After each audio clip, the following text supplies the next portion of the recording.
WhatsApp বয়েস ভাই, আমি না ফেসবুকে ঢুকতে পারতেছি না ইনস্টাগ্রামে ঢুকতে পারতেছি, যেখানেই যাই সাইয়ারা তু তো বদলা নেই।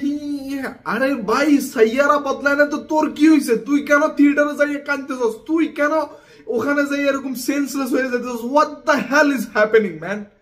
মানে কি একটা অবস্থা! এই এরা নাকি জেনজি একটা মুভি দেখে নিজের ইমোশন কন্ট্রোল করতে পারতেছে না, আর ও ওখানে যায় কান্তাছে থিয়েটারে বসে বসে। মানে লিটারালি জাস্ট আমি কিছু দেখতেই পারতেছি না। আমার কেউ একজন বলছে যে সাইয়ারা একটা মুভি বাইরেছে, আমি জানতাম না, জাস্ট রিসেন্টলি 2-3 দিন আগে আমার কেউ একজন বলছে চলো চল এই সাইয়ারা মুভি দেখি। ওকে, দেন আমি ইনস্টাগ্রামে মানে আমার জীবনের সেরা বলে বলতে একটা ইনস্টাগ্রাম সার্চে লিখছি সাইয়ারা, এরপরের থেকে রিলস থামতেছেই না ভাই।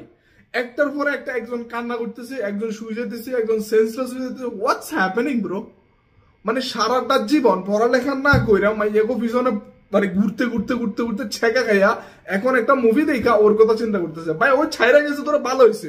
যদি এটা দেখতো তোর জুতা দিয়ে পিঠে ছাইরা যেত। মানে একটা মুভি দেখে সেই ইমোশন কন্ট্রোল করতে পারতেছিস না। এই ভাইরাস, এই জেনজি নাকি এরা নাকি দেশের ফিউচার।